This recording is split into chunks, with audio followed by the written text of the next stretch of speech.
Mais il a réussi, Paul Biya et ses services secrets ont réussi à infiltrer la coalition des partis d'opposition et à la faire éclater.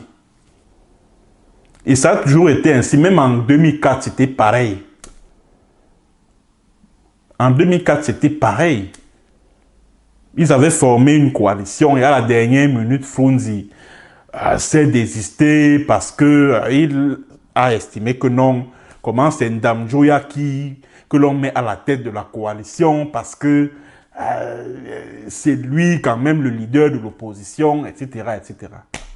Mais la vérité, c'est que Frunzi avait reçu des mallettes d'argent, des centaines de millions, pour casser la coalition de 2004. C'est un commissaire de police, c'est-à-dire que le commissaire Ebene Léopold, qui était à la direction des renseignements généraux, c'est lui qui avait fait ce témoignage-là, pour dire qu'il faisait partie de ceux qui portaient la mallette qui était destinée à Ni John Frunzi en 2004, avant la présidentielle du 11 octobre 2004. Et cette mallette d'argent lui avait été remise dans un hôtel de Yaoundé. Donc, pour s'accrocher au pouvoir, Paul Biya a réussi à semer la zizanie. C'est-à-dire que la tactique du diviser pour mieux régner. C'est-à-dire que c'est une stratégie qui est purement française. Diviser pour mieux régner. Alors, après donc avoir échappé à une déculottée en 1992, Paul Biya va donc installer une machine de fraude électorale qui va lui permettre de remporter les élections subséquentes haut la main. Paul Biya va s'assurer de récolter, c'est-à-dire que lui-même et son parti, le RDPC, récoltent des scores qui soient tels qu'il n'y ait pas de doute possible sur sa victoire.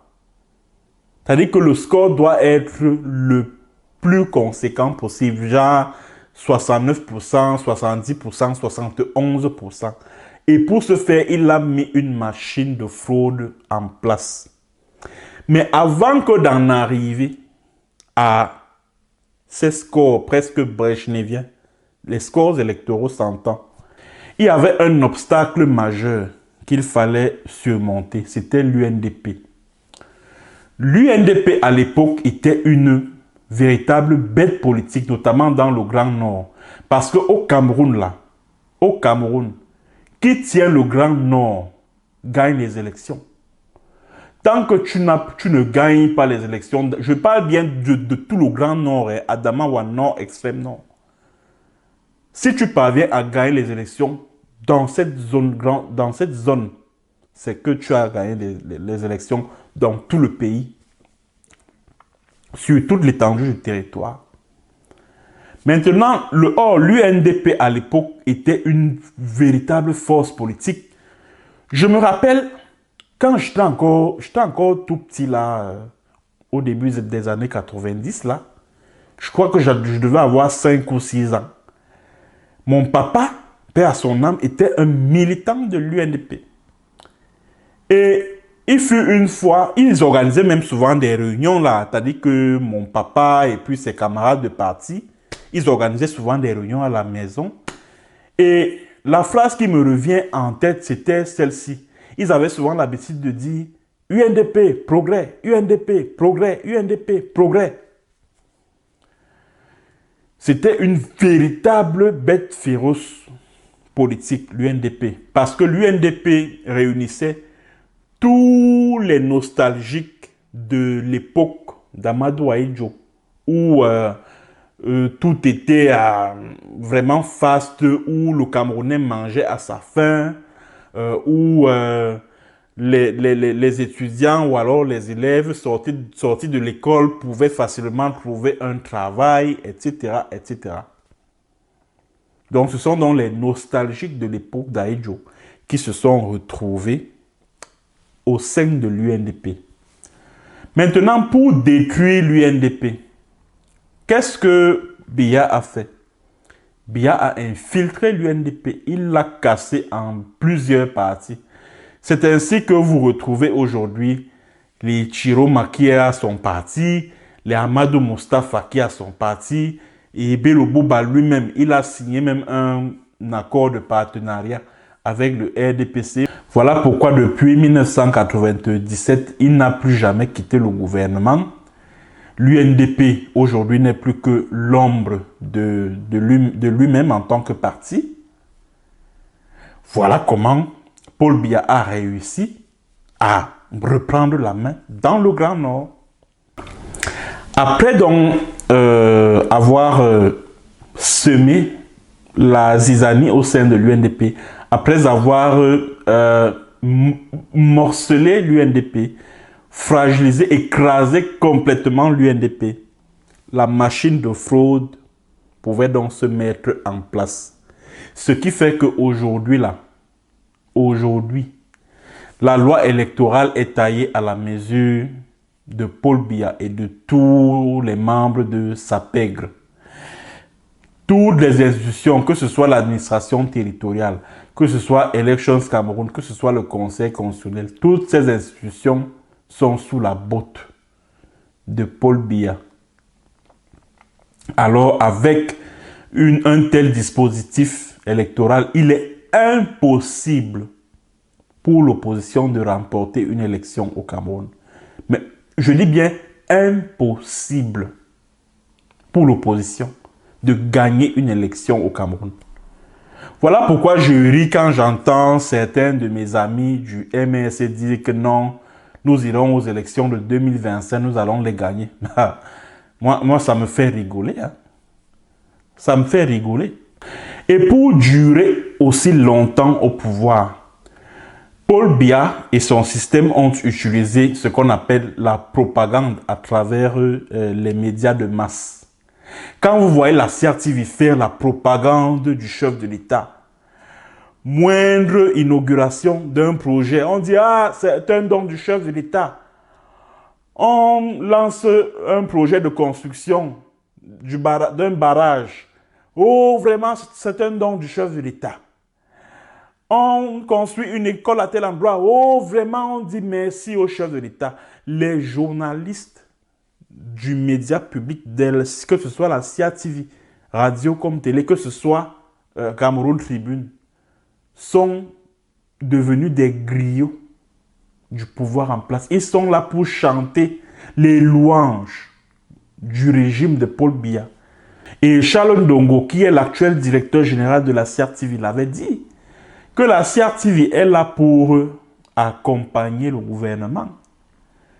Donc, c'est-à-dire que ce travail de propagande-là, c'est-à-dire que c'est pour formater psychologiquement les Camerounais.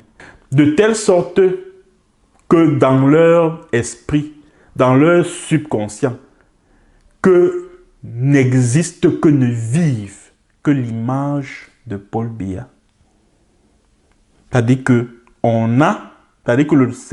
c'est ça le travail des médias d'État au Cameroun. C'est ça le travail des médias d'État. Surtout dans dans l'arrière-pays, hein, en dehors des métropoles telles que Yaoundé, Douala.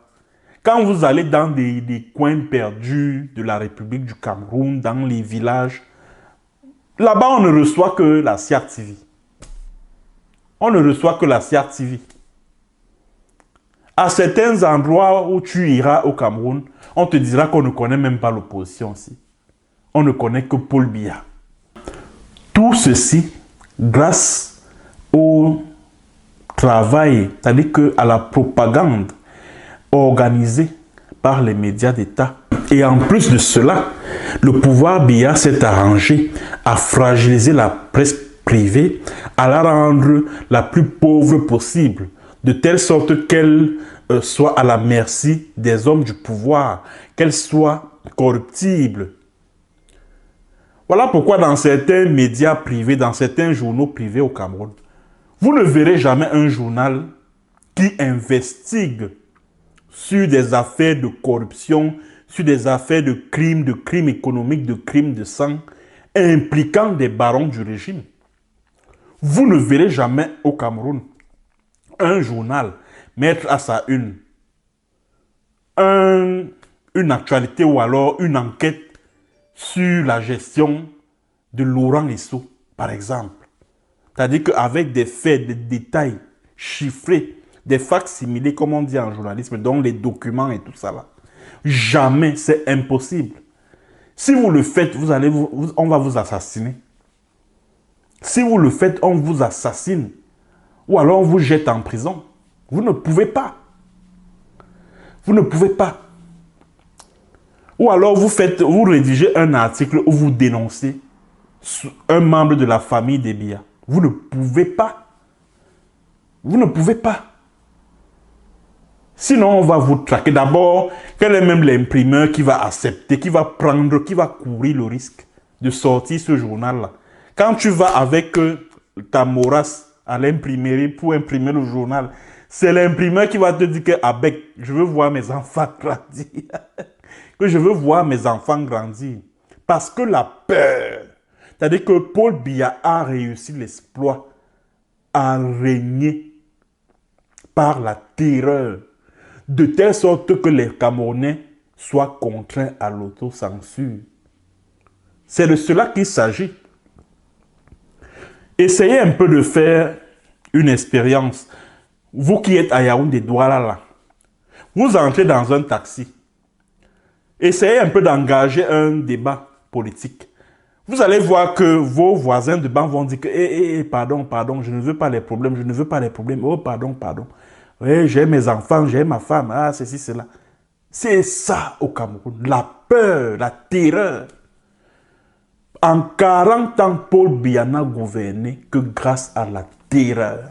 C'est ça. Tu oses lever la tête, on te la coupe. En te jetant en prison, en te contraignant en exil. La preuve, me voici. Me voici. Les services secrets camerounais m'ont mis sur la liste noire en 2018. Ah oui. Les services secrets de Paul Biya savent que je suis quelqu'un qui ne mâche pas ses mots. Les services secrets de Biya savent que je suis un esprit libre en tant que journaliste et que je suis incorruptible. Voilà pourquoi je suis obligé d'exercer le métier de journalisme étant hors du Cameroun. Parce que si j'avais continué avec ma langue serpentine, avec ma liberté de ton, telle que je le faisais quand j'étais encore au pays, peut-être qu'après la prison que j'ai eu à faire, on allait même m'assassiner. Le régime des Biya allait m'assassiner. C'est de ça qu'il s'agit. Donc Paul Biya a réussi à gouverner par la propagande, par la terreur.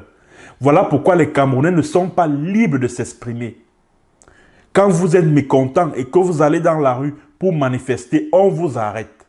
On vous jette en prison. On vous juge devant le tribunal militaire et on vous condamne à une peine lourde de prison. Vous êtes jugé sur la base de la loi antiterroriste. Donc, la loi antiterroriste s'abat sur vous. Vous êtes traduit devant le tribunal militaire. La terreur dont je parlais tout à l'heure. C'est-à-dire que Paul Biya a fabriqué les lois. Et la loi antiterroriste, là, je vais vous rappeler un truc. La loi antiterroriste, là, a été adoptée à l'Assemblée nationale 2 mois après l'insurrection populaire au Burkina Faso. Les 30 et 31 octobre 2014. Parce que la loi date de quand? La loi antiterroriste du Cameroun, elle date du 23 décembre 2014. Donc presque 2 mois après. C'est parce que Paul Biya avait vu ce qui s'était passé au Burkina. Il a eu peur que, ça peut donner des idées aux Camerounais d'aller aussi dans la rue pour exiger mon départ. Donc, qu'est-ce qu'il a fait? Il s'est donc taillé cette cuirasse légale là, appelée loi antiterroriste, pour se prémunir de tout soulèvement populaire, pour effrayer les Camerounais en leur disant que, écoutez, celui qui va descendre dans la rue là, allez, c'est le tribunal militaire, ah, le terrorisme, il sera condamné à mort, des trucs comme ça là. Et quand vous entendez ça, vous aussi, vous prenez peur. Je me rappelle quand Maurice Kamto avait appelé les Camerounais à manifester le 22 septembre 2020 pour exiger le départ de Paul Biya parce qu'il n'est pas question d'organiser les élections régionales tant qu'il y a la crise anglophone et tout ça. J'avais remarqué que certains organes de presse publics, la CRTV en l'occurrence, réalisaient des reportages pour effrayer les Camerounais. Je me rappelle, au cours d'une édition du journal télévisé, on avait fait appel, de la CRTV bien sûr, on avait fait appel à un avocat là, qui est venu expliquer que non, ceux qui vont descendre dans la rue, voici ce qui les attend, l'article tant de la loi antiterroriste, l'article tant du code pénal dit ceci, condamne à tel nombre d'années de prison, blablabla, juste pour effrayer les Camerounais. Donc quand vous êtes mécontent, vous êtes obligé de subir les caprices de ce régime. Et Biya a aussi réussi l'exploit pour durer au pouvoir, d'appauvrir les Camerounais. Depuis la baisse des salaires de 1993, c'est-à-dire que la baisse des salaires des fonctionnaires, il n'y a plus jamais eu d'augmentation de salaire. Voilà pourquoi les fonctionnaires au Cameroun sont obligés de piller les caisses de l'État parce que leurs soldes mensuels ne leur suffisent pas pour joindre les deux bouts. Ça ne leur suffit pas. Voilà pourquoi ils sont obligés de faire des acrobaties pour arrondir les fins de mois, de verser même dans des activités parallèles, telles que le petit commerce, telles que l'agriculture, ce qui est pourtant interdit par le code de la fonction publique. Mais moi, j'en connais au Cameroun des fonctionnaires qui étaient obligés d'exercer des activités parallèles pour pouvoir survivre parce que tu ne peux pas avec ta solde mensuelle, c'est-à-dire que ton salaire net en tant que fonctionnaire au Cameroun, tu ne peux pas t'en sortir en un mois. C'est impossible. C'est impossible, surtout que les prix des denrées alimentaires dans les marchés camerounais, c'est la catastrophe. Tu ne peux pas. Tu ne peux pas. Encore plus quand tu vis dans des villes telles que Yaoundé ou Douala, c'est la totale. Donc Biya a su jouer sur ce levier-là pour tenir l'homme camerounais. Parce qu'il a compris que pour tenir l'homme camerounais, il faut utiliser l'argent, la corruption. Et pour pouvoir le corrompre, il faut le rendre misérable. Il faut le rendre misérable. Donc la pauvreté des Camerounais, là, c'est fait à dessein. C'est pour les rendre corruptibles. Aussi simple que ça. Aussi simple que ça. Pour se maintenir au pouvoir, Paul Biya a également utilisé l'opération Épervier. Parce que après avoir réussi à semer la zizanie, à semer la division, à émietter l'opposition, la véritable menace pour son pouvoir, pour le pouvoir de Biya, venait de ses propres proches collaborateurs. Voilà pourquoi il a pris les Marafa, et les Atame Barajan-Marie, et les Olangnawono, et les Polycarpe Ababa. Il les a pris, il les a mis en prison. Juste parce qu'il les soupçonnait de lorgner son fauteuil. C'est de ça qu'il s'agit. Donc il a lancé l'opération Épervier pour dire à certains de ses proches collaborateurs, n'osez surtout pas. N'osez surtout pas.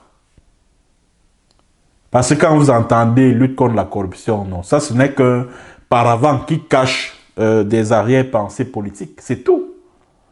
C'est tout. Paul Biya ne peut pas lutter contre la corruption. C'est impossible parce que c'est lui le premier bandit. La preuve, combien de Camerounais ont eu une idée du salaire mensuel de Paul Biya? Combien? Combien peuvent se targuer de dire là que je connais le salaire mensuel du chef de l'État? Combien? Combien? Voilà le premier corrompu là-bas, Paul Biya. C'est lui là. Lui, sa femme, ses enfants, ses beaux-fils jumeaux là. Voilà les premiers corrompus du Cameroun. Les voilà là-bas. Les voilà. Donc, il a également utilisé l'opération Hypervier pour se maintenir au pouvoir et déblayer le chemin à son fils. Mesdames et messieurs, je vous invite à regarder l'image que voici.